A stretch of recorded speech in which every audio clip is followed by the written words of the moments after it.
Hello, nous revoilà pour le livre des Cantiques des Cantiques. Juste une petite précision, j'ai fait un petit lapsus tout à l'heure concernant le petit détail pour le livre, pour les livres des Pentateuque en fait. Voilà. Comme on disait dans un premier temps, la Bible est constituée en fait de deux grandes parties. Il y a l'Ancien Testament et le Nouveau Testament. Et dans ces deux grandes parties, en fait, s'installent aussi quelques autres petites parties. Donc, les deux gros thèmes, c'est l'Ancien Testament et le Nouveau Testament. Les autres petits sous-thèmes, il y a dans l'Ancien Testament ce qu'on appelle les livres de la Pentateuque. Voilà, c'est de Genèse à Deutéronome. Vous avez aussi, en fait, les livres historiques, c'est de Josué à Esther. Et après quoi, vous avez les livres poétiques, c'est de Job, du livre de Job au livre des Cantiques que nous allons voir tout à l'heure. Et après quoi, pour terminer, il y a les livres prophétiques. Donc, c'est le livre des prophètes. C'est de Ésaïe à Malachie. Donc, tout à l'heure, nous allons parler de livre des Cantiques des Cantiques. C'est un livre, voyez-vous, qui comporte, qui a 7 chapitres en fait. Qui a 7 chapitres. Et il n'est pas vraiment très long, mais je vous avoue, en fait, personnellement, il est un peu dur à décortiquer. Ça touche un peu le livre des prophètes que nous verrons aussi par la suite. Pourquoi je dis que c'est assez dur? Parce que c'est comme, en fait, l'auteur, donc à savoir Salomon, il parle d'une manière où il faut décortiquer avec l'Esprit de Dieu. Il faut discerner de quoi, en fait, il veut vraiment parler. Donc, il y a beaucoup de choses qui se cachent dans les écrits. Ce n'est pas ce qu'on lit vraiment terre à terre que c'est ça qui veut dire. Non. C'est comme des proverbes, c'est comme des paraboles en fait, si vous voulez. Une parabole, et il n'y a rien de plus difficile en fait pour une parabole que de la découvrir si on n'a pas en fait l'Esprit de Dieu. Après, l'Esprit de Dieu, on peut aussi l'avoir bien évidemment, mais euh, ça dépend de notre niveau spirituel aussi. Parce que le Seigneur lui donne en fait en fonction du temps qu'on lui accorde en fait, hein. Donc c'est un peu ça. En tout cas, par la grâce de Dieu, concernant ce livre-ci, nous allons essayer de voir ce que le Seigneur nous dit au travers de cela. Donc on va d'emblée prendre le Cantique des Cantiques, le chapitre 6. Le chapitre 6 qui dit: Ne prenez pas garde à mon temps noir, c'est le soleil qui m'a brûlé. Les fils de ma mère se sont irrités contre moi, ils m'ont fait gardienne des vignes. Ma vigne à moi, je ne l'ai pas gardée.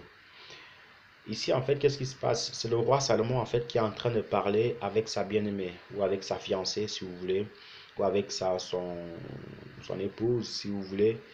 Et il est en train de lui faire des éloges. Il est en train de lui dire comment elle est belle, comment en fait il aime, comment ci, comment ça, comment il aimerait ci, comment il aimerait ça.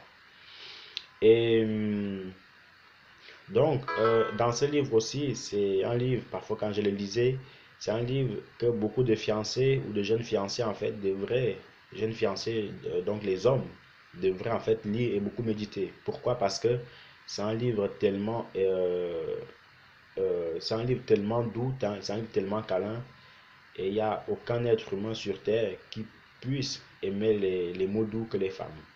Donc c'est un peu ça. Et donc vous, en tant que fiancé, homme, frère, futur marié, voilà un livre pour vous.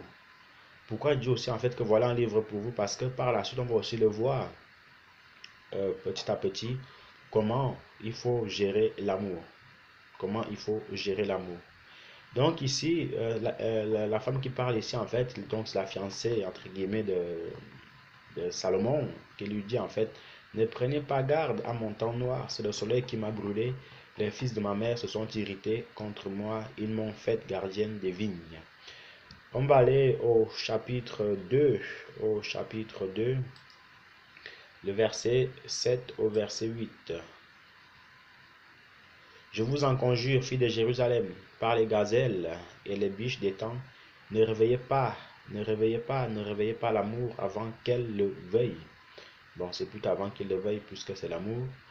Euh, donc ici, voyez-vous, frères et sœurs, Salomon ici nous apprend que nous ne devons pas réveiller l'amour. C'est quoi réveiller l'amour? C'est de brûler les étapes. Dans une relation, il n'y a rien de pire en fait que de vouloir brûler les étapes. C'est pour ça en fait les filles aussi sont champions par rapport à ça. Des filles qui sont vraiment réfléchies disent toujours aux gars que non, attends, ne brûlons pas les étapes, allons étape par étape. Qu'elle dit souvent, n'allons pas trop vite en besogne. Vous voyez un peu. Donc les filles sont championnes dans ça. Mais bon, à force que les garçons en fait les ont trompés, les ont fait du mal, bah les pauvres, elles sont plus prudentes que les serpents. Plus prudentes en fait que les serpents tout simplement. Donc, que le Seigneur bénisse les femmes, que le Seigneur bénisse les filles, qui sont aussi prudentes comme ça, qui disent toujours aux gars, ne brûlons pas les étapes, ne va pas trop vite en besoin, on a besoin de temps. Que le Seigneur vous bénisse. En gros, pour dire quoi? Pour dire que le Seigneur ici, en fait, aussi, nous dit que nous ne devons pas réveiller l'amour. Réveiller l'amour, c'est quoi? C'est que tant que ce n'est pas encore le temps du mariage, frères et sœurs, il faut attendre. Beaucoup, beaucoup, beaucoup, beaucoup, mais énormément d'hommes ont fait l'erreur de se marier avec les mauvaises personnes. Beaucoup de sœurs ont fait l'erreur de se marier avec les mauvaises personnes. Et puis maintenant, qu'est-ce qui se passe? Elles pleurent. Ils pleurent. Mais en tant que chrétien, c'est comme si en fait, vous avez fermé une porte et que vous avez perdu la clé. Il n'y a plus de clé. Donc vous pouvez sortir de ce mariage-là, si ce n'est par par la mort du conjoint. Et encore, le Seigneur disait aussi dans Matthieu 19 que si il y a cas d'adultère, mais dans le cas d'adultère aussi, le Seigneur dit aussi de pardonner. Donc, voilà un peu, c'est pour dire quoi? C'est pour dire que en voulant aller trop vite en besoin, en voulant aller trop vite dans l'amour, nous risquons de réveiller trop vite l'amour et ce n'est pas bon. Souvenez-vous d'un enseignement qu'on avait eu par rapport en fait à l'impatience, à la patience, à l'impatience. Celui qui est impatient, bah, il passe à côté de beaucoup de choses. Et on avait pris un exemple que celui qui mange en fait une mangue non mûre, ben, qu'est-ce qui se passe? Cette mangue en fait lui gratte la langue. Donc, en fait c'est la même chose. C'est la même chose en fait c'est la même chose quand nous voulons brûler les étapes, nous voulons en fait faire les choses par précipitation, par vitesse. Ce n'est pas bon du tout, frères et sœurs, ce n'est pas du tout bon. C'est pour cela, ne réveillez pas l'amour, ne réveillez pas l'amour avant qu'il le veuille. Et je vous le dis aussi parce que, vous savez, ce qui est dommage avec les non-mariés, c'est que quand les mariés en fait leur parlent que, écoute, le mariage c'est bien, mais moi je te conseille de prendre ton temps. Le mariage c'est bien, mais je te conseille quand même de réfléchir à la femme avec qui tu vas te mettre, ou à l'homme avec qui tu vas te mettre. Qu'est-ce qu'ils disent? Oh, mais toi tu me dis ça parce que tu es déjà marié, toi tu me parles, toi tu dis ça parce que tu n'as pas envie de mon mariage, toi tu me dis ça parce que tu m'aimes pas, toi tu dis ça parce que si, parce que ça. Et si le vieux te dit ça, ou si la vieille te dit ça, c'est parce qu'il sait, il est marié, il sait de quoi il te parle. Il sait qu'est-ce qui se passe chez lui. Voilà pourquoi il te conseille. Il ne veut pas que tu tombes dans le même piège. Mais si toi, tu n'écoutes pas, ouais, mais si, ouais, mais ça. Et ce qui est parfois dommage, c'est qu'une fois que tu rentres, tu n'écoutes pas, tu rentres dans ce mariage-là, ben, c'est des problèmes sur problèmes, prise de tête sur prise de tête. Et le temps de regret, le temps d'aller voir le vieux pour lui dire, écoute, tu avais raison la dernière fois, le temps d'aller voir la vieille pour lui dire que si je t'avais écouté, bah, c'est trop tard, je suis déjà marié, mon ami. Donc vraiment, frères et sœurs, sachez que en amour, il ne faut pas réveiller les choses, il ne faut pas brûler les étapes, il ne faut pas se précipiter. Vaut mieux encore rester célibataire et servir son Dieu tranquillement, non stress, et avec une fille qui ne viendra vous faire mal à la tête, et avec un homme qui ne viendra pas vous faire mal à la tête, que de vous précéder dans les mariages, et puis, euh, vous mordre les dents par la suite. Ce n'est pas bon. Ça, c'est vraiment quelque chose que l'homme, l'erreur que l'homme commet le plus souvent. Quelqu'un disait aussi en fait un jour que un homme qui a réussi son mariage un homme de Dieu qui a réussi son mariage a réussi en fait les 90% de son ministère. Le 10% autre, c'est sa femme. Mais un homme qui a échoué son mariage, un homme de Dieu qui a échoué son mariage, ben, il a échoué au moins 90% de son ministère. Vous comprenez un peu? Ça veut dire quoi? Ça veut dire que tout se joue dans le mariage. Et là où le diable, en fait, il frappe souvent, c'est dans le foyer. Parce qu'il sait que s'il arrive à atteindre le foyer, bah, il a tout gagné, quoi. C'est pour ça qu'il faut fermer toutes ces portes-là. Il faut fermer toutes ces portes-là. Il faut beaucoup prier le Seigneur pour qu'il vous aide. Parce que Ce n'est pas bon. En tout cas, ici, la Bible nous dit en fait qu'il ne faut pas réveiller l'amour. C'est un verset qu'on va encore lire dans d'autres chapitres. C'est pour dire quoi? C'est pour montrer en fait l'importance de toutes ces choses à ne pas réveiller l'amour. On va continuer au chapitre.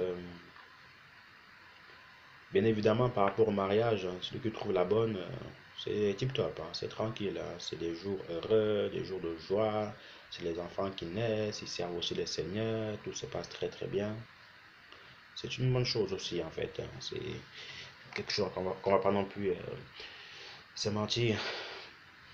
On va aller au chapitre Cantique des Cantiques, le chapitre 3, le verset 5.